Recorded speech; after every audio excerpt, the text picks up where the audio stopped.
નમસ્તે દર્શક મિત્રો, આજે આપણે હંમેશની જેમ સાંજના સમયે 5 વાગ્યાની આસપાસ લાઈવ થઈએ છીએ. આજે એક અત્યંત મહત્વનો મુદ્દો છે.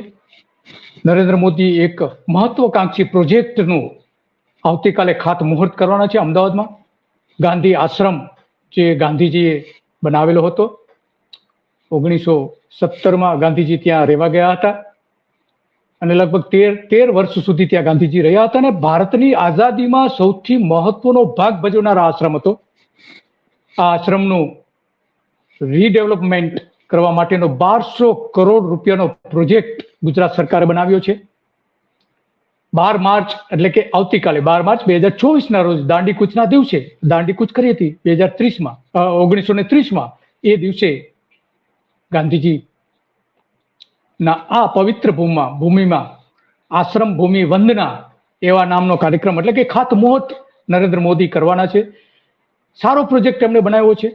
જો એને વૈશ્વિક રીતે જોવામાં આવે તો સારો પ્રોજેક્ટ છે. નરેન્દ્ર મોદી હંમેશા માટે સારું કામ કરે જ છે, એમાં કોઈ સવાલ નથી. એની સામે કોઈ પ્રશ્નો પણ ઉભા નથી કરી શકતું. મહાત્મા ગાંધી આશ્રમની ગાંધી સાબરમતી આશ્રમ પુનઃનિર્માણ પ્રોજેક્ટનો શુભારંભ કરાવશે.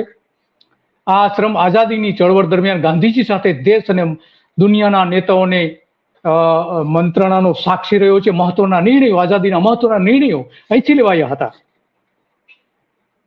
ઉચ્ચ આદર્શો, જીવન મૂલ્યો અને સાદગીભર્યું જીવન ગાંધીજીનું અહીંયા હતું અને એ જ જગ્યાએ આશ્રમ ભૂમિ વંદના કાર્યક્રમ નરેન્દ્ર મોદી કરી રહ્યા છે. અને આ સમારોહમાં ગુજરાતના મુખ્યમંત્રી ભૂપેન્દ્ર પટેલ પણ આવવાના છે. આજે આ અંગે ભૂપેન્દ્ર પટેલે ટ્વીટ કરીને એક વિડીયો રિલીઝ કર્યો છે. એ વિડીયોમાં આ આશ્રમનો પ્રોજેક્ટ શું છે એ સમજાવવાનો એને પ્રયત્ન કર્યો છે. એ પણ આપણે જોઈએ. નો સાબરમતી આશ્રમ પૂજ્ય બાપુની કર્મભૂમિ. આઝાદીની લડતમાં આ આશ્રમ સત્યાગ્રહની છાવણી બન્યો. ખાદીથી લઈને દાંડીકૂચ સુધી બાપુની પ્રયોગ ભૂમિ બન્યો. દર વર્ષે દુનિયાભરથી મુલાકાતીઓ આ પાવન ભૂમિ પર આવી બાપુના જીવન સંદેશથી પ્રભાવિત થાય છે. અને હવે 1 શતાબ્દી બાદ આ આશ્રમનું તેના મૂળ 55 એકર જેટલા વિસ્તારમાં થઈ રહ્યું છે પુનઃનિર્માણ. આશ્રમ ભૂમિનું પુનઃનિર્માણ થશે, પણ એનો આત્મા એ જ હશે. નવા યુગમાં નવી પેઢીને બાપુનો સંદેશ એ જ હશે. સત્ય, અહિંસા, સાદગી, સદાચાર. મહાત્મા ગાંધી સાબરમતી આશ્રમ પુનઃનિર્માણ. માનનીય વડાપ્રધાન શ્રી નરેન્દ્રભાઈ મોદીના વરદ હસ્તે. આશ્રમ ભૂમિ વંદના 12 માર્ચ દાંડીકૂચ દિવસના રોજ.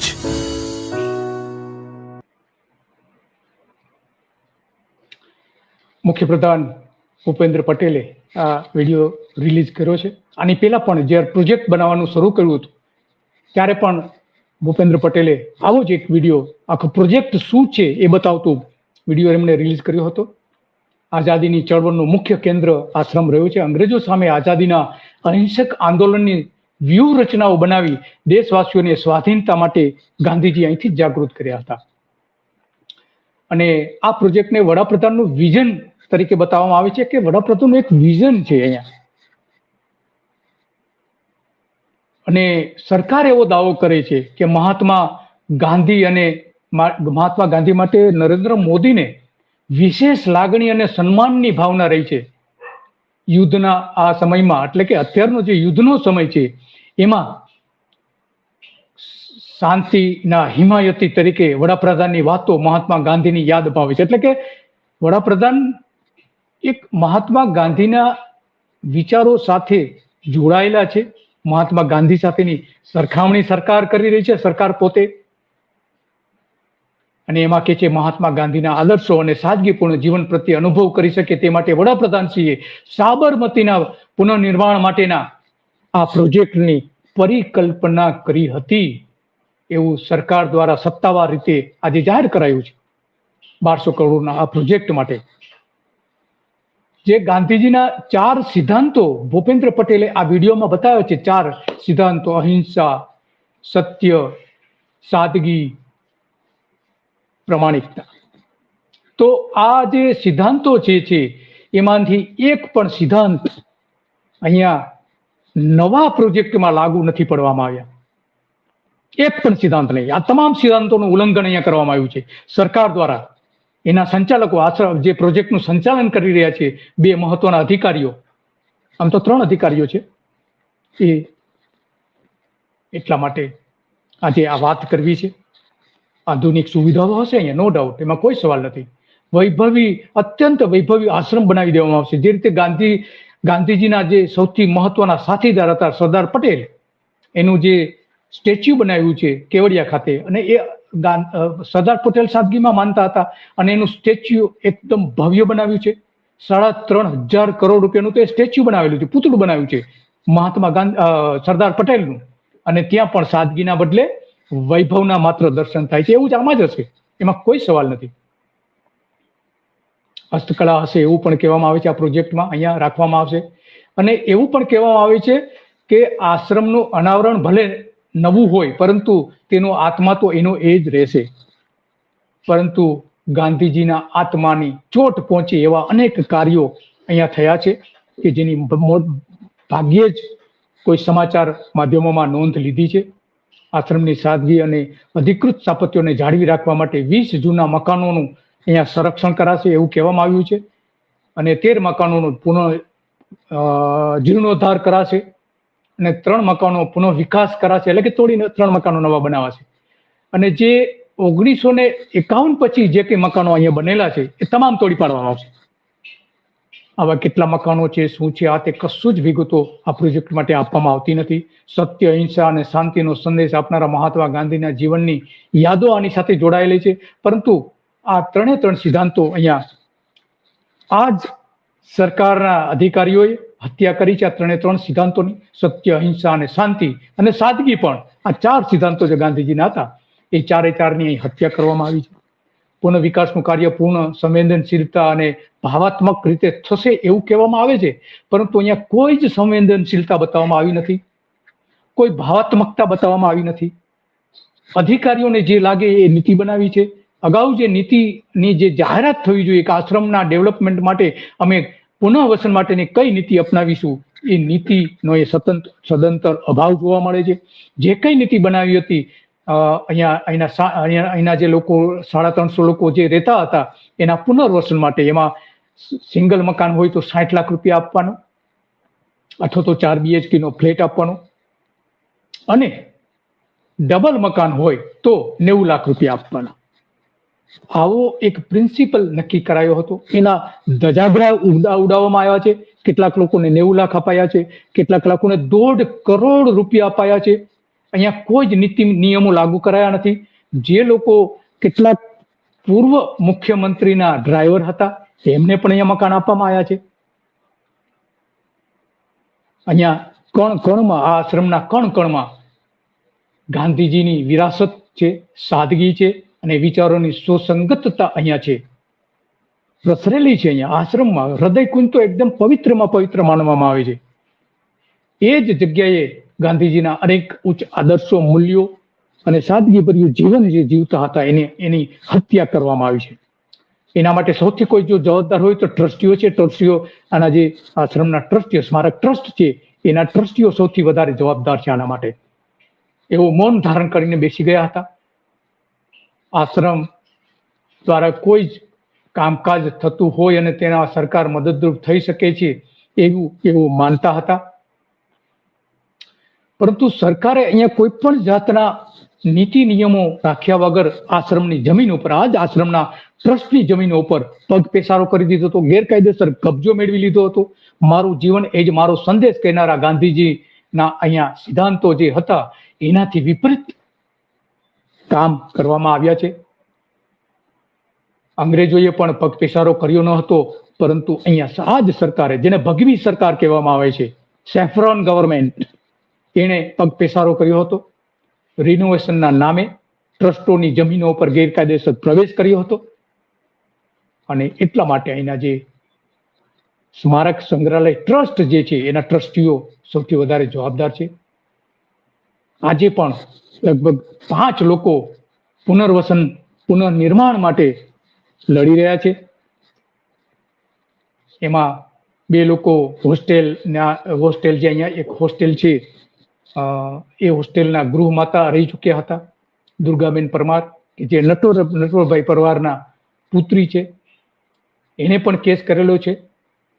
90 લાખ રોકડા આપશે એવું કહેવામાં આવ્યું હતું. એમના 4 મકાનો આપવા માગણી કરી હતી, પરંતુ એની માગણી કલેક્ટરે ધ્યાનમાં લીધી નથી અને આજે તેઓ લડી રહ્યા છે.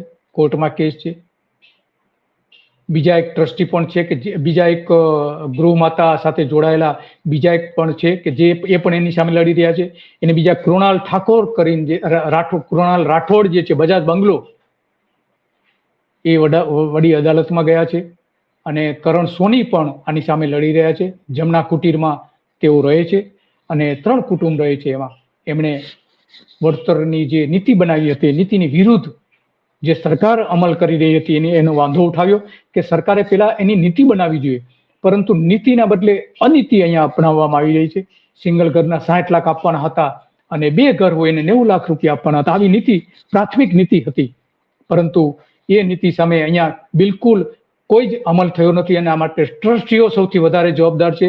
અને ટ્રસ્ટીઓએ સરકારને અહીંયા આવવા દેવા માટેનું મંજૂરી આપી દીધી હતી અને સરકાર ગેરકાયદેસર રીતે કોઈ પણ ટ્રસ્ટની મંજૂરી વગર આ જમીન ઉપર કબજો મેળવી લીધો હતો અને સરકારે પોતાનું એક અલગથી ટ્રસ્ટ પણ બનાવી લીધું હતું. અને આની સામે તુષાર ગાંધી ગયા હતા, ગાંધી કુટુંબ સાથે જોડાયેલા તુષાર ગાંધી, જે હાલ મુંબઈમાં રહે છે, અને કોર્ટમાં એમની રીટ પિટિશન કરી હતી. કોર્ટે પણ એમની રીટ પિટિશન કાઢી નાખી હતી. છતાં પણ આજે તેઓ લડી રહ્યા છે અને આપણી સાથે લાઈવ જોડાઈ ગયા છે. તુષાર ગાંધી, આપનું સ્વાગત છે લાઈવમાં.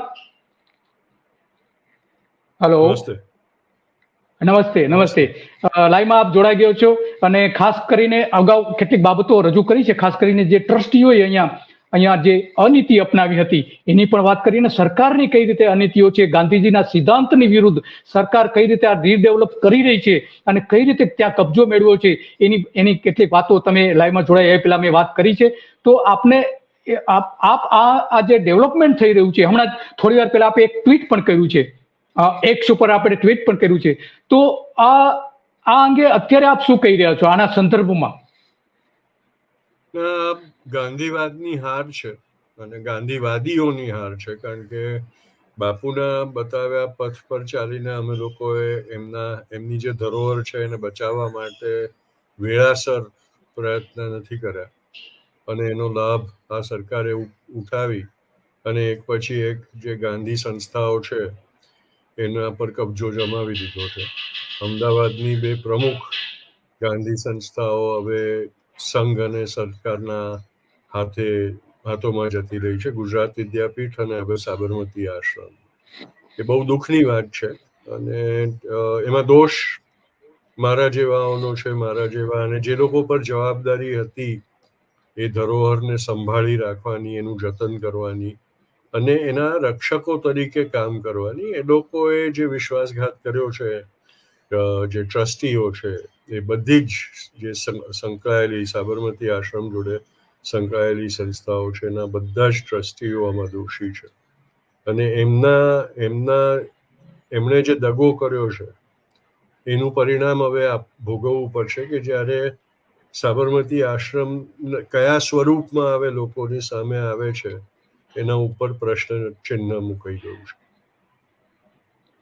હા, વાત સાચી છે કે હવે કયા પ્રકારનું ત્યાં ડેવલપમેન્ટ થશે એનો હજુ સુધી એનો જે પોઈન્ટ ટુ પોઈન્ટ એનો ડ્રાફ્ટ જે છે, પ્લાન ડ્રાફ્ટ, એ હજુ સુધી સરકારે પબ્લિકની વચ્ચે તો નથી જ મૂક્યો. અને એટલા માટે જે તમે વાત કરી કે અહીંયા કયા પ્રકારનું ડેવલપમેન્ટ થશે એનો કોઈ જ અંદાજો નથી. અને એટલે આજે પણ લગભગ 4 લોકો એવા છે કે જે અદાલતમાં લડી રહ્યા છે. અહીંયા જે રહેતા હતા એમાં એક જમના કુટીરમાં રહેતા હતા, એની સરકાર એ પણ એના કુટુંબના લોકો પણ અદાલતમાં ગયા છે અને એને નોટિસ પણ આપી હતી અદાલતે. અને ફરીથી જે સિંગલ બેચનું જે ચુકાદો આવ્યો છે એની સામે ડબલ બેચમાં પણ આ જ કુટુંબ જઈ રહ્યું છે. 2 ગૃહમાતાઓ જે હતા એ હતા અને બીજા એક વ્યક્તિ છે, એમ કરીને 4 લોકો આજે પણ લડી રહ્યા છે પુનર્વસનની નીતિ સામે, સરકારે જે નીતિ બનાવી હતી એની સામે. અને જે ટ્રસ્ટીઓનું વલણ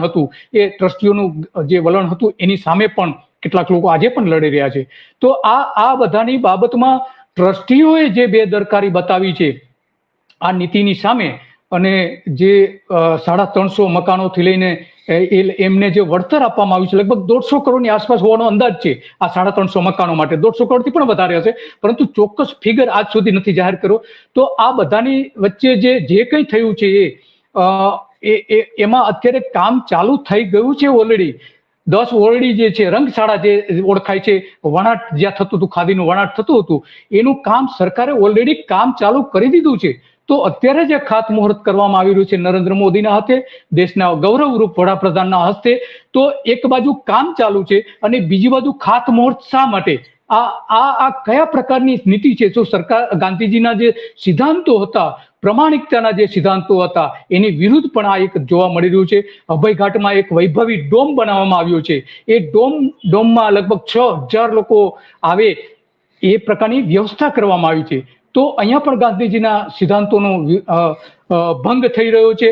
કારણ કે આજે 1246 કરોડનો જે પ્રોજેક્ટ બનાવ્યો આવ્યો છે, જે રીતે કેવડિયામાં સરદાર પટેલની જે સાદગી બતાવી જોઈતી હતી એના પૂતળામાં, એના બદલે ત્યાં વૈભવ બતાવવામાં આવ્યો છે. એવું જ અહીંયા પણ ગાંધી આશ્રમમાં પણ થઈ રહ્યું છે. એના આર્કિટેક્ચર જે એ જાણીતા છે વૈભવ બતાવવા માટે અને નરેન્દ્ર મોદીના ખાસ છે.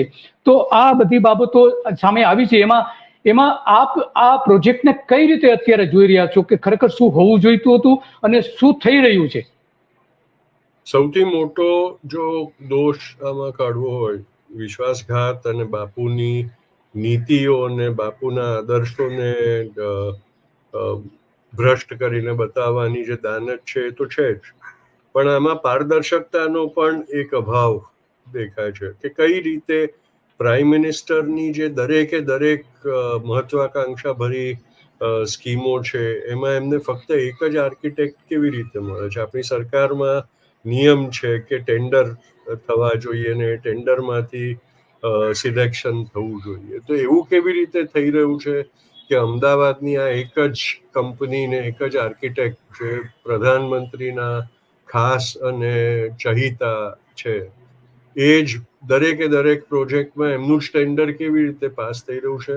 આ વિશે એક જે આપણે સામાજિક જીવનમાં અને સરકારી તંત્રમાં એક પ્રમાણિકતા અને પારદર્શકતાનો ના વિશે વાત કરીએ છીએ અને એવું તંત્ર હોવું જોઈએ, એની માટે નિયમો ને બધું છે, એમાં મને સમજ નથી પડતી કે દરેકે દરેક જે પ્રોજેક્ટ પ્રધાનમંત્રીની મહત્વાકાંક્ષાઓની છબી બતાવી શકે એવા જે પ્રોજેક્ટો છે, પાર્લામેન્ટના નવા બિલ્ડિંગથી લઈને હવે સાબરમતી આશ્રમ સુધી, જલિયાવાલા બાગ જુઓ કે દિલ્હીનું જે લુટિયન્સ દિલ્હીનું સેન્ટ્રલ વિસ્ટા જુઓ કે પછી કાશી વિશ્વનાથમાં જે કરાયું છે કોરિડોરના નામ પર, એ બધું જુઓ. ત્યાં એક જ આર્કિટેક્ચર ફર્મને બધા પ્રોજેક્ટ્સ કઈ રીતે મળી જાય છે એના વિશે મને લાગે છે કે સરકારનું નિયંત્રણ કરનાર ને એમના પ્રોસેસ પર દેખરેખ રાખનાર જે બધા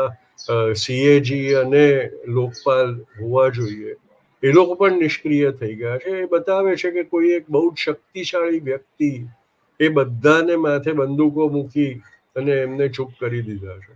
અને આ સૌથી મોટો બાપુના સિદ્ધાંત વિરોધી કાર્યક્રમ દેખાઈ રહ્યો છે ને એનો વિરોધ થવો જોઈએ. જનતા પણ એમના પૈસે જે એક વ્યક્તિની મહત્વાકાંક્ષાઓ પૂરી કરાઈ રહી છે એના વિરુદ્ધ ચૂપ કેમ બેઠી છે મને સમજાતું નથી. આ વાત સાચી છે કે માત્ર અમદાવાદમાં આ જ કંપનીને, જે બિમલ પટેલની કંપની, જેમાં 12 પ્રોજેક્ટ કે નરેન્દ્ર મોદી કરવા ઈચ્છતા હતા, સાબરમતી રિવરફ્રન્ટથી લઈને બીજા ઘણા બધા પ્રોજેક્ટ છે, એમાં એને કામ આપવામાં છે. તમારી વાત સાચી છે, એની સાથે હું પણ સહમત થાઉં છું કે ખરેખર આની એક તપાસ થવી જોઈએ. સીએજીએ તપાસ કરવી જોઈએ કે એક જ વ્યક્તિને શા માટે બધા કામ આપવામાં આવ્યા છે કે જે નરેન્દ્ર મોદીની મહત્વાકાંક્ષાને, એના અહમને પોષી શકે એ પ્રકારના પ્રોજેક્ટ જે બનાવી રહ્યા છે. આમાં એ ખાસ કરીને તુષારભાઈ, એક 25 માર્ચ 2023માં અહીંયા જે એક સમિતિ બનાવી હતી, પુનર્વસન સમિતિ બનાવી હતી, એને વિખેરી નાખવામાં આવી. એના સરકારના પ્રતિનિધિઓ હતા અને સ્થાનિક 3 લોકોના પ્રતિનિધિઓ હતા. તો પ્રોજેક્ટ પૂરો થાય, પુનર્વસન પૂરું થાય એ પહેલા એ સમિતિને જ વિખેરી નાખવામાં આવી કે જે ખરેખર સમિતિ હોવી જોઈતી હતી, જેથી કરીને પુનર્વસનની જે કામગીરી થવાની હતી લગભગ 350 જેટલા કુટુંબો માટેની, તો એનો કોઈ અવાજ રજૂ કરી શકે એવા સભ્યો હતા એ વિખેરી નાખી અને પછી મન માને એ પ્રમાણે એને પેમેન્ટ આપવામાં આવ્યા. પોતાના જે જાણીતા હતા, ઓળખીતા હતા, પ્રધાનો સાથે કામ કરતા હતા અને અહીંયા રહેતા હતા એવા લોકોને ઈચ્છા થાય એ પ્રકારની રકમ આપી દેવામાં આવી હતી. પેલા એવું નક્કી થયું હતું કે જે સિંગલ મકાન હોય, સિંગલ કુટુંબ રહેતું હોય એને 30 લાખ રૂપિયા આપવા અને ડબલ મકાન હોય તો એને 90 લાખ રૂપિયા આપવામાં. પરંતુ અહીંયા કેટલાક કુટુંબોને તો 1.5 લાખ રૂપિયા, 1.5 કરોડ રૂપિયા સુધીની રકમ ચૂકવવામાં આવી છે. તો આવી જે બધી ગેરરીતિઓ થઈ છે, જેની કોઈ નીતિ નક્કી નથી કરવામાં આવી, પુનર્વસન નીતિ, તો આના સંદર્ભમાં તમે એને કઈ રીતે જોઈ રહ્યા છો? આ બતાવી રહ્યું છે કે એક સરમુખત્યાર આચરણ વાળા નેતાની મનમાની આમાં કેવી રીતે ચાલે છે. એટલે એ જ સૌથી મોટો ભય છે કે જો એક વ્યક્તિની જે મહત્વાકાંક્ષાઓ છે એ પ્રમાણે જો આ સાબરમતી આશ્રમનું રીડેવલપમેન્ટ થવાનું હોય તો એમાં સ્વાભાવિક છે કે એ વ્યક્તિની જ નું પ્રતિબિંબ દેખાય એ ટાઈપનું રીડેવલપમેન્ટ સાબરમતી આશ્રમમાં કરવામાં આવશે. સાબરમતી આશ્રમ ફક્ત બા અને બાપુનું ઘર નહોતા, એ આપણા સત્યાગ્રહ અને સ્વરાજની લડતની એક નર્સરી હતી, જ્યાંથી સત્યાગ્રહનું શસ્ત્ર ને ધાર કરવામાં આવી, સત્યાગ્રહીઓને ટ્રેનિંગ આપવામાં આવી અને દાંડી કૂચ સુધીના બધા જ જે રાષ્ટ્રીય ચળવળો થઈ એ બધી સાબરમતી આશ્રમમાં પેદા થઈ હતી ને આશ્રમમાંથી દેશને સુપૃત કરવામાં આવી હતી. આ જે એક ગૌરવશાળી ધરોહર છે એને જ નેસ્તનાબૂદ કરીને એક વ્યક્તિનો અહંકાર પોષનારું કંઈક કરવામાં આવશે અને એને લીધે ઇતિહાસ જોડે જે છેડા થઈ રહ્યા છે એ કઈ રીતે આપણે એને માન્યતા આપી રહ્યા છે અને સ્વીકારી રહ્યા છે એ બહુ જ આશ્ચર્યની વાત છે. મારી જે હાઈકોર્ટ, ગુજરાત હાઈકોર્ટમાં મારી જે અપીલ હતી એ ન્યાયાધીશે વિચાર કર્યા વગર કે એને બરાબર સમજ્યા વગર જ ફગાવી દીધી સરકારના અને ટ્રસ્ટીઓના આશ્વાસન ને લીધે થઈને. અને મને લાગે છે કે જરૂર છે કે હવે એક કોન્સ્ટિટ્યુશનલ બેન્ચને કાં તો સુપ્રીમ કોર્ટ પાસે જવું પડે કદાચ. જે નુકસાન થયું છે એ તો આપણે પાછું નથી કરી શકવાના, પણ આનાથી વધુ નુકસાન ન થાય એ માટે પગલાં ઉપાડવા પડશે. હા, બરાબર છે કે આનાથી વધારે નુકસાન. હાજી, હાઈકોર્ટમાં મારી અપીલ, જે મારી યાચિકા હતી એમાં મને હરાવવામાં સાબરમતી આશ્રમના ટ્રસ્ટીઓનો સૌથી મોટો ફાળો હતો. એમણે સરકારના હત્યારાઓ બની અને મારી વિરુદ્ધ હાઈકોર્ટમાં જે રીતના એમને જે એફિડેવિટ આપ્યું એને લીધે સરકાર માટે બહુ આસાન થઈ ગયું કે મારી રીટ પિટિશનને એ લોકો ફગાવી દઈ શકે અને મને ગેરવ્યાજબી દલીલ કરનારના સ્વરૂપમાં લોકોની સામે મને એ લોકો નિષ્ફળ બનાવી શકે. સરકાર કરતા ટ્રસ્ટીઓ વધારે આમાં, ટ્રસ્ટીઓની નું જે ષડયંત્ર થયું છે એ વધારે આમાં એ કરવાનું. ગુજરાત વિદ્યાપીઠ પણ એના જે ટ્રસ્ટીઓ હતા એમને લીધે થઈને સંઘના ખોળામાં જઈને પડી ગઈ અને સાબરમતી આશ્રમમાં એમણે એવું જ કર્યું પાછું. હા, Sabarmati preservation and memorial trust જે છે જેના જે ટ્રસ્ટી હતા સુદર્શન આયંગર અને ગુજરાત વિદ્યાપીઠમાં પણ એ જ હતા. તો આ બંને સંસ્થાઓ તો અત્યારે એવું તમે માનો છો કે આ બે સંસ્થાઓ જે છે એ ભગવાકરણ થઈ રહ્યું છે બંને સંસ્થાઓનું, ગાંધી આશ્રમ અને એટલે કે ગોડસેના જે વંશજો છે એ કબજો લઈ રહ્યા છે? હા, કરી જ રહ્યા છે. અને એમાં ગાંધીના કહેવાતા જે રખવૈયાઓ છે એ લોકોએ જે વિશ્વાસઘાત કર્યો છે એને લીધે એ લોકો સફળ થઈ ગયા. એના કારણે યસ, કારણ કે જે રીતે સરકારે અહીંયા એક પછી એક જે સંસ્થાનું રક્ષક જ ભક્ષક બની જાય એ સંસ્થા બચી ના શકે. યસ યસ, બરાબર છે.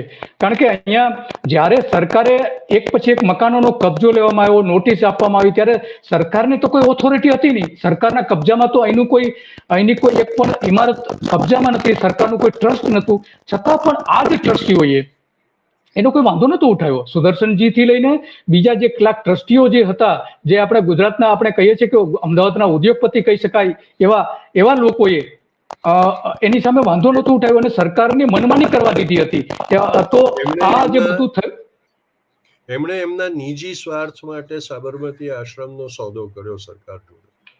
આ વાત સ્પષ્ટપણે કહેવાની જરૂર છે કે અમુક ટ્રસ્ટીઓએ એમના નિજી સ્વાર્થ માટે સાબરમતી આશ્રમનો સોદો સરકાર જોડે કર્યો. હા, યસ યસ. આજે પણ એ જ ટ્રસ્ટીઓ, ખાસ કરીને હું નામ સાથે હું કહેવા માંગીશ કે કાર્તિકેય સારાભાઈ, જે ટ્રસ્ટી હતા, ટ્રસ્ટી છે ગાંધી પ્રિઝર્વેશન મેમોરિયલ ટ્રસ્ટના, તો એમણે આજ સુધી સરકાર સાથે જ રહ્યા છે. અને આજે પણ જ્યારે પણ સરકારના કોઈ પ્રતિનિધિ જાય છે તો એની સાથે હોય છે.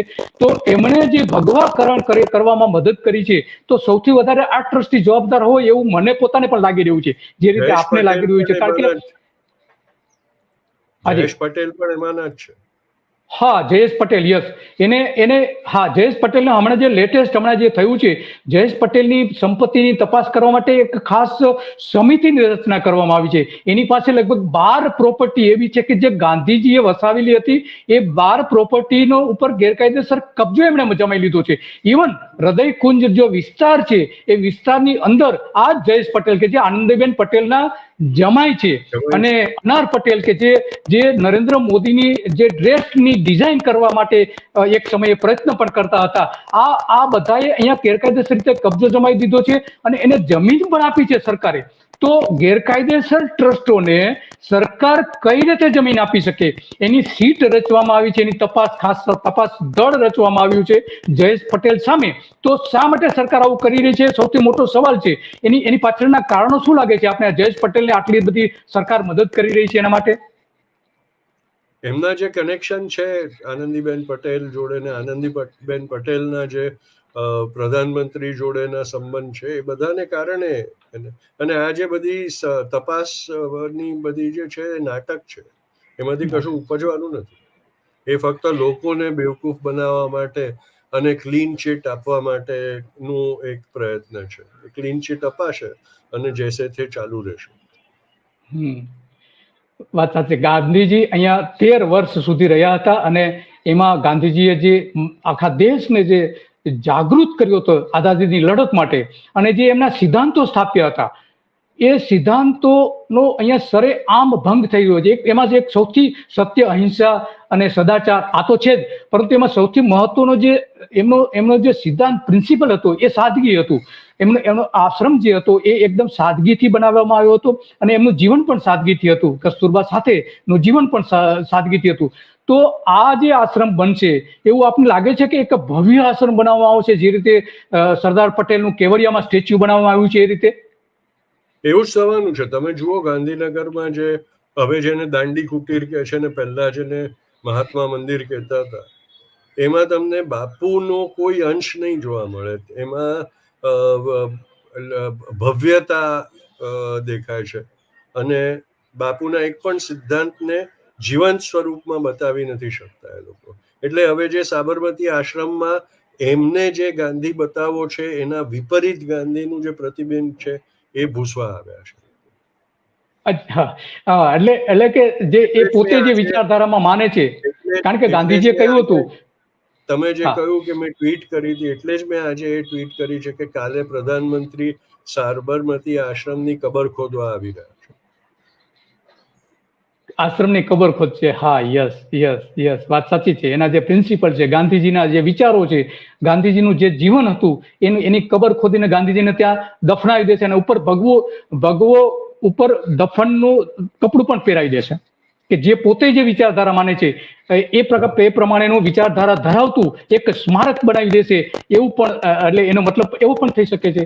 એ કરવાની જ મનસાથી આ થઈ રહ્યું છે. એ કરવાની જ મનસાથી આ કરાઈ રહ્યું છે. થઈ રહ્યું છે.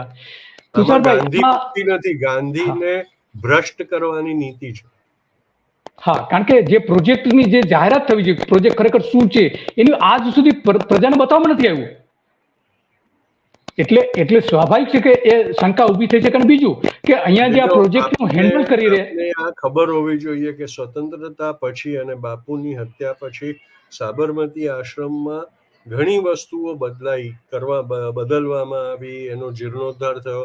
આખું જે ચાર્લ્સ કોરિયાએ બાંધેલું ડિઝાઇન કરેલું મ્યુઝિયમ અને ફોટો ગેલેરી છે એ બનાવવામાં આવી. પણ એ દરેક વખતે સરકારે ફક્ત પૈસા આપ્યા અને ટ્રસ્ટીઓએ અને ટ્રસ્ટે મળીને બધું કામ કરાવ્યું. આ પહેલી વાર છે જ્યારે સરકારે બધું પોતાના હાથમાં લઈ લીધું છે અને ટ્રસ્ટીઓને બાજુ પર કરીને કહી દીધું છે કે ભાઈ હવે અમે અમારો પૈસો અમારી રીતે વાપરશું. સરકારે ભૂલી ગઈ છે કે એ પૈસો એમનો નથી, એ પૈસો જનતાનો છે. અને આ વાતમાં જનતાઓની ઈચ્છાને એ લોકોએ જાણવાની જરા પણ તસદી નથી લીધી કે કોશિશે નથી કરી. એ બહુ જ આપણને પારદર્શકતાથી જોવા મળે છે. એટલે એના પ્રત્યે બચાવ આ સરકાર કરી શકે એવું નથી. હા, યસ, વાત સાચી છે. અને આ જે આખો જે પ્રોજેક્ટનો જે અમલ થઈ રહ્યો છે એ અમલ કરનારા 3 મહત્વના અધિકારીઓ છે. એમાં એક પહેલા તો કૈલાસનાથન જે મુખ્યમંત્રીના એક પ્રિન્સિપલ સેક્રેટરી પણ છે. બીજા આ પ્રોજેક્ટના મેઇન જે ડિરેક્ટર છે IK પટેલ, કે જેણે સરદાર પટેલનું સ્ટેચ્યુથી બનાવવાની હતી. બીજા ઘણા બધા જે મોદી ઈચ્છતા હતા એવા પ્રોજેક્ટ ઘણા બધા એમને કરેલા છે. અને ત્રીજા અધિકારી જે પોલીસ IPS અધિકારી ગૌતમ પરમાર. તો આ ત્રણેય અધિકારીઓ ભેગા થઈને અહીંયા ઘણા બધા સિદ્ધાંતોને નેવે મૂકી દીધા છે. લોકોને ધમકીઓ પણ આપવામાં આવી છે, તમે તમારું મકાન છોડીને જતા રહો. પ્રધાનમંત્રીની કઠપુતલીઓના હાથમાં સાબરમતી આશ્રમ છે. સ્પષ્ટ વાત કરવી હોય તો પ્રધાનમંત્રીની કઠપુતલીઓ મુકાઈ છે અને એ લોકો સાબરમતી આશ્રમના જે જીર્ણોદ્ધારની વાત કરે છે એના દરેક જે ડિસિઝન્સ લેશે એ પ્રધાનમંત્રીની કઠપુતલીઓ લેશે. એટલે તમે સમજી શકો છો કે હુકમ ક્યાંથી આવશે. હા, બરાબર છે. હુકમ જી હજૂર પાસેથી જ આવવાનું છે. અને આમાં સૌથી ગંભીર બાબત તો એ છે તુષારભાઈ કે આ પ્રોજેક્ટમાં કેટલાક લોકોને લાંચ આપવામાં આવી છે. ગાંધીજીના આશ્રમમાં કેટલાક લોકોને રીતસર લાંચ આપવામાં આવી છે. આ જે કઠપૂતળીઓ જે છે એ કઠપૂતળીઓ દ્વારા આ તો અત્યંત ન ચલાવી લેવાય એવી પરિસ્થિતિ છે. ધમકીઓ આપવામાં આવે છે અને ગેરકાયદેસર કેટલી બધી પ્રવૃત્તિઓ અહીંયા કરવામાં આવી છે. તો આમાં ગાંધીજીના સિદ્ધાંતો રહ્યા ક્યાં? બાપુ જુઓ, હવે જે સાબરમતી આશ્રમ બનશે એમાં ના બા હશે ના બાપુ હશે, ના એમનો આત્મા હશે ના એમનો વિચાર હશે. હવે જે આશ્રમ બનશે એ ગાંધી આશ્રમ નહીં હોય, મોદી આશ્રમ હશે. મોદી આશ્રમ હશે. યસ, વાત સાચી છે.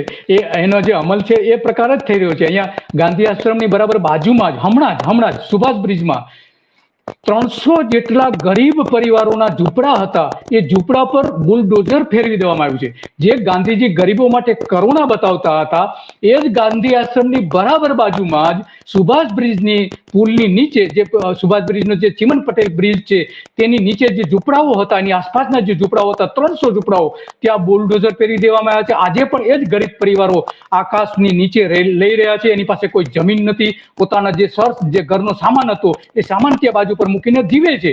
તો આ બધું જે આપણે જોઈએ છીએ તો ગાંધીજીની જે સિદ્ધાંતની વિરુદ્ધ છે. ગાંધીજીને ગરીબો માટે કરુણા હતી અને ગાંધીજી ગરીબોને જ મહત્વ આપતા હતા, ગરીબીને જ મહત્વ આપતા હતા. તો અહીંયા તો આશ્રમની બાજુમાં સત્યાનાશ નીકળી રહ્યો છે. તો આવું તો ગાંધી આશ્રમની આજુબાજુ પણ એવું જ થઈ રહ્યું છે. બિલકુલ. તો આ કયા માર્ગે છે? સરકાર કયા માર્ગે છે? આશ્રમ કયા માર્ગે છે? હવે આપણે સમજી લેવું જોઈએ કે હવે આશ્રમ ગાંધીની નીતિઓ પ્રમાણે નથી ચાલવાનું. એ પ્રધાનમંત્રીની જરૂરિયાત પ્રમાણે ચલાવવામાં આવશે. અને એ સૌથી મોટું જેના વિરુદ્ધ હું લડી રહ્યો હતો એ આ ના થાય એના માટે હતું કે આશ્રમ બાપુના સિદ્ધાંતો પર, બાપુના વિચારો પર ને બાપુની ઈચ્છા પ્રમાણે ચાલવો જોઈએ. આશ્રમ છોડ્યો ત્યારે જે ઈચ્છાથી બાપુએ આશ્રમને સર્વ સેવા સંઘના સુપૃત કર્યો એનો જ અનાદર ટ્રસ્ટીઓએ પણ કર્યો અને સરકાર તો કરવાની જ છે.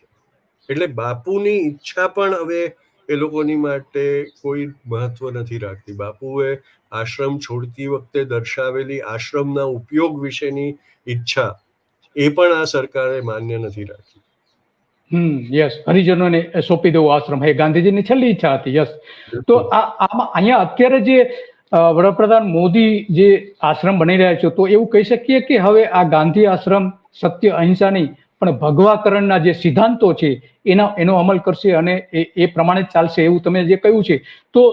તો પછી લોકો એનો વિરોધ કેમ નથી કરતા, તુષારભાઈ? કારણ કે લોકોને ની જે શક્તિ હતી એ જ આ સરકારે લુપ્ત કરી દીધી છે. એટલે કેવી રીતે, ક્યાંથી લોકો લડે? જે લોકો મોંઘવારીને જૂજી રહ્યા છે, જે લોકો બેકારીની સામે જૂજી રહ્યા છે, જે લોકો પોતાના અસ્તિત્વ માટે દરરોજ ચિંતા કરતા હોય, એ લોકો આવા બધા મુદ્દાઓ પર લડવા માટેનું એમનામાં એ ક્યાંથી રહે, વિલ ક્યાંથી રહે? અને સરકારે આજે ગરીબોને, મિડલ ક્લાસને, બધાને જ એ રીતના ચિંતાતુર કરી દીધા છે કે એમના ભવિષ્ય પર ને એમની આવતીકાલ પર પ્રશ્ન ચિહ્નો મૂકી દીધા છે. અને એથી એ લોકોને બીજા કોઈ પણ પ્રશ્નો તરફ ધ્યાન આપવાને ફુરસત જ નથી મળતી.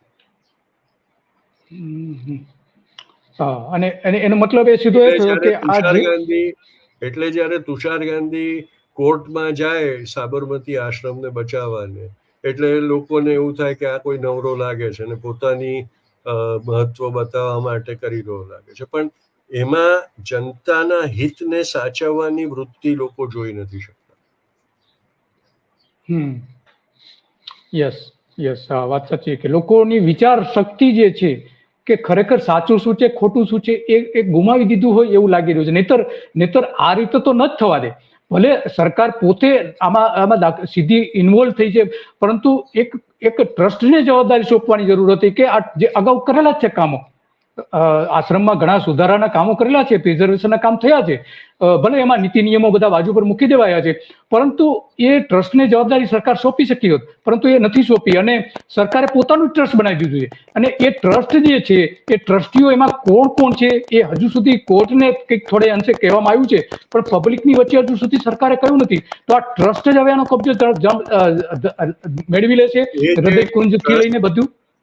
એ ટ્રસ્ટ જે બનાવાયું છે એમાં જે પ્રમાણનું સંખ્યા છે એ તમે જોશો તો તમને તરત ખબર પડી જશે કે એ ટ્રસ્ટ સરકારનું એક રબર મોહર મારનારું ટ્રસ્ટ છે. કારણ કે એમાં જે ગાંધી સંસ્થાઓના ટ્રસ્ટીઓને મૂકવામાં આવ્યા છે એમને કોઈ અધિકાર નથી આપવામાં આવ્યા, એમને કોઈ નિર્ણય લેવાનો અધિકાર નથી અપાયો, એમના વોટની કે એમના મતની કોઈ વેલ્યુ રાખવામાં નથી આવી. એટલે એ લોકો ફક્ત ત્યાં જઈને ચા નાસ્તો કરશે અને મીટિંગમાં બેસવાનો ચાર્જ લેશે અને ત્યાંથી પાછા આવી જશે. ત્યાં હોવાનાનો કોઈ જ અવાજ નહીં. મોઢે એમના ઓઠ સીવેલા હશે, એમના હાથ બાંધેલા છે. એટલે એ લોકો કોઈ હિસાબે ટ્રસ્ટના ને ચલાવવાના નિર્ણયોમાં કોઈ રીતનો એમનો એ નહીં, ભાગીદારી નહીં હોય. અને જે સંખ્યામાં સરકારી ઉમેદવારો એમાં મૂકવામાં આવ્યા છે, સરકારના નિયુક્ત લોકો ટ્રસ્ટમાં મૂકવામાં આવ્યા છે, એ સાબિત કરી આપે છે કે દિલ્હીથી આવેલા હુકમની અમલબજાવણી કરનારું ટ્રસ્ટ આ બની જશે. હા, યસ. તો હવે પછી જે કંઈ અહીંયા કામ થશે એ આ ટ્રસ્ટ દ્વારા થશે. તો મેમોરિયલ જે ટ્રસ્ટ છે એનું શું મહત્વ રહેશે આમાં? કશું જ નહીં. એ મેમોરિયલ ટ્રસ્ટ હવે પડીકી વાળીને મૂકી દેવાને લાયક છે, બાકી કશું જ એ લોકો કરી નથી શકવાના. તો તમારી જે પીઆઈએલ હતી એ કાઢી નાખતી વખતે સરકારે ખાતરી આપી હતી કે અમે ગાંધી આશ્રમમાં જે હૃદયકુંજ ને એની આસપાસની જે ઇમારતો છે એમાં 2.5 એકર વિસ્તારમાં એમાં અમે કશું જ નથી કરવાના. તો એનો મતલબ એ થયો કે સરકાર એનો પણ કબજો લઈ લેશે. લઈ જ લેશે. અને તમે વિચાર કરો કે ભલે એ લોકો જે છે એમનું એમ રાખે, પણ એની આજુબાજુના વિસ્તારમાં સોનાની દિવાલ બનાવી દે, કેવી રીતે બનાવી દે કે જેનાથી હૃદયકુંજ કોઈના ધ્યાનમાં જ ના આવે. તો પછી એ 2.5 એકર એમની એમ રાખવાનો કોઈ અર્થ ક્યાં રહે છે? જો તમે એવી બધી વસ્તુઓ, હવે સાબરમતી આશ્રમ નું રીડેવલપમેન્ટ કરતી વખતે એમણે બે ચીજ પર મહત્વ મૂક્યું હતું કે ત્યાં આવનારા લોકોને કોઈ ફેસિલિટીઝ નથી મળતી, એમની જરૂરિયાતો માટેના કોઈ ઇંતજામ નથી કરાયા હોતા, ત્યાં આવનારા લોકોની બસો અને ગાડીઓ પાર્ક કરવાની જગ્યા નથી મળતી. તો તમારું એ દ્રષ્ટિ હતી તો તમે આજુબાજુની જે જમીન હતી એ ખાલી કરીને એમાં જગ્યા કરાવી શક્યા. પણ તમે જો આજુબાજુની જગ્યાઓ પર એવું બધું બાંધી દો કે ત્યાં આવનારા લોકો નાસ્તો કરવામાં અને તમે બતાવેલી ફિલ્મો જોવામાંથી જ ઊંચા ના આવવાના હોય તો એ લોકો હૃદયકુંજ પહોંચે જ નહીં, તો 5 વર્ષમાં હૃદયકુંજ તો ભૂલાઈ જશે. પછી તમે એના ઉપર શું કરો છો, કયો રંગ લગાડો છો, એને રાખો છો કે તૂટી જવા દો છો, એ કોઈને નજરમાં જ નહીં ચડે, કારણ કે ત્યાં સુધી કોઈ પહોંચશે જ નહીં. અચ્છા, એટલે કે અત્યારે જે કેવડિયામાં સરદાર પટેલના સ્ટેચ્યુની નીચે જે રીતે નરેન્દ્ર મોદીનો પ્રચાર કરવામાં આવે છે, એની જે ફિલ્મો બતાવવામાં આવે છે, એવું જ આ ગાંધી આશ્રમમાં થશે? બિલકુલ એવું જ થવાનું છે, એ જ થવાનું છે, અને એ કરવાના મનસુબાથી જ આ બધું કરાઈ રહ્યું છે. બરાબર. એટલે ગાંધીજીનું નામ જે છે દુનિયામાં, એના વિચારો જે અત્યારે પણ એટલા જ અમલી છે, એનો સત્યાનાશ કરવાનો આ પ્લાન દેખાઈ રહ્યો છે, એવું સ્પષ્ટપણે લાગી રહ્યું છે. એમાં લાગવાની એ જ નથી, એ જ મનસુબો છે, નહીં તો આવું કરવાની જરૂરત જ નહોતી. તો એમાં જે નહીં તો ટ્રસ્ટીઓને પૂછી અને ટ્રસ્ટીઓની ઈચ્છાથી ટ્રસ્ટીઓને જે કરવાની જરૂરત લાગતી હતી એની માટે પૈસા આપીને સરકાર છૂટી થઈ જવી જોઈતી. હા, તો હવે ત્યાં જે 12 ટ્રસ્ટોનું અસ્તિત્વ હતું ખાદી ગ્રામોદ્યોગની સાથે, તો એ ટ્રસ્ટોનું શું હવે કશું નહીં. હવે એ લોકોની કોઈ મહત્વતા રહેતી નથી. એ લોકોએ પોતે જ જેની ચોકીદારી કરવાની હતી એમાં ડાઘુ બનીને એ લોકોએ લૂંટ મચાવી દીધી. એટલે હવે એમાં ખંડેર સિવાય કશું રહેવાનું. બરાબર છે. એટલે ગાંધી આશ્રમની બાજુમાં જે સ્મશાન ગૃહ છે, એ સ્મશાન ગૃહમાં ગાંધીજીના તમામ સિદ્ધાંતોને ત્યાં બાળી નાખવામાં આવ્યા છે, એવું આપણે સ્પષ્ટપણે કહી શકીએ. દ્રૌપદીનું વસ્ત્રહરણ થયું, એમાં દુશાસનનો જેટલો વાંક હતો એટલો જ બધા જે વડીલો આંખો ઢાળીને બેસી રહ્યા હતા દરબારમાં, એમનો દોષ એટલો જ હતો, એમનું પાપ એટલું જ હતું. ને સાબરમતી આશ્રમનું વસ્ત્રહરણ કરનારા સરકાર નથી, એના જે બધા ટ્રસ્ટીઓ છે એમણે વસ્ત્રહરણ કર્યું છે સાબરમતી આશ્રમ. હા, સૌથી જવાબદાર તો એ જ છે, ટ્રસ્ટીઓ જ છે. એમાં ખાસ કરીને આ જે 2 મહત્વના ટ્રસ્ટીઓ છે એ એટલા, અને બીજા કેટલાક લોકો છે એની સાથે જોડાયેલા, એ પણ એટલા જ જવાબદાર છે. તો આનું સોલ્યુશન શું? હવે લોકોએ શું કરવું જોઈએ તુષારભાઈ આમાં? બહુ મોડું થઈ ગયું છે. હવે સાબરમતી આશ્રમને બચાવવા માટે બહુ મોડું થઈ ગયું છે. હવે ફક્ત સરકાર જે કરે છે એમાં એની સામે અવાજ ઉપાડતા રહેવું પડશે. બાકી મેં પણ મોડું કર્યું હતું, અદાલતમાં જવા માટે મેં પણ મોડું કર્યું હતું, પણ મેં એ ઈચ્છાથી અદાલતનો દરવાજો ઠોક્યો કે ભાઈ ભલે કોશિશ કરવી જોઈએ, એમ કરીને હું અદાલતમાં ગયો હતો, જ્યારે મને ખબર હતી ને મારા વકીલોને પણ ખબર હતી કે શું આનું અંજામ થવાનો છે. એટલે વેળાસર કર્યું હોત તો કદાચ સુપ્રીમ કોર્ટમાં જઈને અને અપીલ હું કરી શક્યો. હા, તો ગાંધીયન જે કહેવાતા ગાંધીયન જે છે એ પણ બધા અત્યારે મૌન છે. કેમ?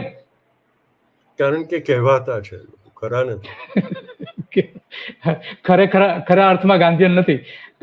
ગાંધીજી જે ખાદી સંસ્થાઓ છે, મને એવું કહેનારા કે ચાલો આપણે જઈને સાબરમતી આશ્રમની બહાર અમરણ અનશન કરીએ, એમાંના એક દિવસનું કે એક ટંકનું પણ અનશન સાબરમતી આશ્રમની બહાર જઈને કર્યું નથી.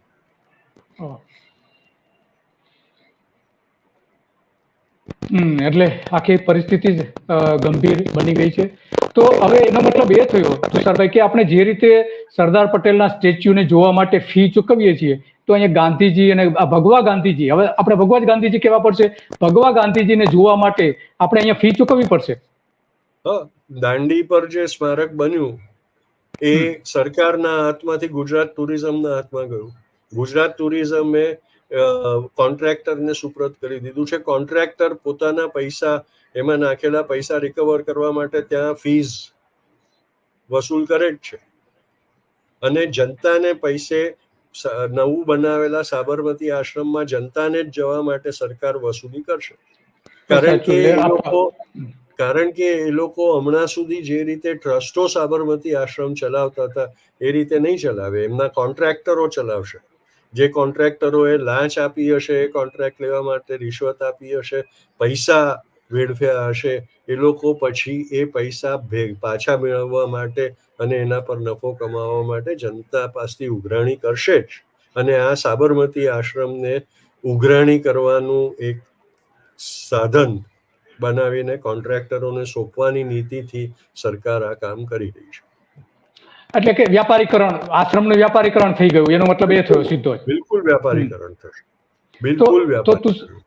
તુષારભાઈ, આજે 1246 કરોડ રૂપિયા જે આની પાછળ વાપરવામાં આવી રહ્યા છે, તો એનો હિસાબ સરકારે હજુ સુધી જાહેર નથી કર્યો. શાના માટે ક્યાં ખર્ચવામાં આવ્યું છે? ખાસ કરીને પુનર્વસન માટે સરકારે લગભગ 300, 350 કે 150 કરોડ વોટએવર જે કંઈ આપેલા હોય તે, તો એનો હિસાબ જાહેર કરવો જોઈએ. એક પૈસાનો, ગાંધીજી જે એક પૈસાનો હિસાબ રાખતા હતા અને એ ખર્ચથી જીવતા હતા, એ રીતે આમાં કરવું જોઈએ. બાપુએ હંમેશા સાધન શુદ્ધિ પર આગ્રહ રાખ્યો હતો કે જે કરીએ એમાં સાધન શુદ્ધિ હોવી જોઈએ, શુદ્ધિ હોવી જોઈએ, અને આપણે આપણું કાર્ય પ્રણાલી શુદ્ધ હોવી જોઈએ અને પારદર્શક હોવી જોઈએ. આમાં પારદર્શકતા એ નથી, સાધન શુદ્ધિ એ નથી. એટલે ગાંધીના સૌથી મહત્વના આચરણના બે જે સિદ્ધાંત હતા એ જ જેમાં ન હોય એમાં ગાંધીનો આત્મા ક્યાંથી હોય? યસ. તો તુષારભાઈ, હવે આજે આ રીડેવલપમેન્ટમાં ઘણી બધી ગેરરીતિઓ થઈ છે, ઘણી બધી થઈ છે. એમાં કેટલીક જ આપણે જાણી શક્યા છે, મોટાભાગની તો જાણી નથી શક્યા. તો આની સમગ્ર તપાસ થવી જોઈએ. તપાસ થાય તો કોણ કરે, કેવી રીતે થવી જોઈએ? હાઈકોર્ટ કરવી જોઈએ, સુપ્રીમ કોર્ટ કરવી જોઈએ, અથવા તો બીજી કોઈ સંસ્થાએ કરવી જોઈએ, અથવા તો નાગરિકોનું પોતાનું એક સંગઠન બનાવીને એની તપાસ કરવી જોઈએ? શું માનો છો આપ? નાગરિકોનું જ સંગઠન બનીને તપાસ થાય તો પ્રમાણિક તપાસ કદાચ થઈ શકે, પણ નાગરિકોને એના વિશેની માહિતી મળી શકે એવું તંત્ર પણ હોવું જોઈએ ને. જે તંત્ર માહિતી આપવાનું જ મના કરે છે કે નાગરિકોને કોઈ અધિકાર નથી અમારી કાર્યપ્રણાલી પર પ્રશ્ન ઉઠાવવાનો, એ તંત્ર નાગરિકોને શું કામ કોઈ વસ્તુ જોવા દે કે તપાસવા દે? યસ. કેટલાક લોકોએ આરટીઆઈ પણ કરી હતી કે આના જે ખર્ચ કરવામાં આવી છે, ખર્ચના હિસાબો આપો, આની પાછળ કેટલું થયું છે. તો આરટીઆઈમાં એવું જણાવી દીધું કે અમારી ગુપ્ત બાબત છે, અમે તમને જવાબ નહીં આપીએ, આવું પણ કહેવામાં આવ્યું છે. એટલે કે માનો કે નાગરિકોનું સંગઠન એની તપાસ કરે તો પણ સરકાર તો માહિતી નથી આપવાની ને. નથી જ આપવાની. તો આનું કોઈ સોલ્યુશન તો અત્યારે નથી આ ભગવા આશ્રમમાં. બસ હવે બાપુની પૂતળી ખાદીની બચી રહે એ જોવું જોઈએ, બાકી તો વલકલ પહેરાવી દેશે આ લોકો. પહેરાવી દે, પણ એ પણ બની શકે કે ખાખી ચડ્ડી પણ પહેરાવી દે, એવું પણ બની શકે. અમુક પિક્ચર એવા પણ બતાવી દે, માથે તિલક કરાવી દે. એવા ગાંધીને સરકાર જનતાની સામે લાવશે અને સાબરમતીમાં આશ્રમમાંથી એનો પ્રચાર કરશે. યસ. તુષારભાઈ, તમે ઘણી બધી માહિતી આપી, તમે સત્ય ડે સમક્ષ જે બધી વાતો રજૂ કરી એ બદલ તમારો ખૂબ ખૂબ આભાર. અહીંયા આપણે આ કાર્યક્રમ સમાપ્ત કરીએ છીએ અને હવે પછી આવતીકાલે પણ આવા જ કોઈ એક મુદ્દા પર સાંજે 5 વાગે ચર્ચા કરીશું. તુષારભાઈ, આપનો ખૂબ ખૂબ આભાર.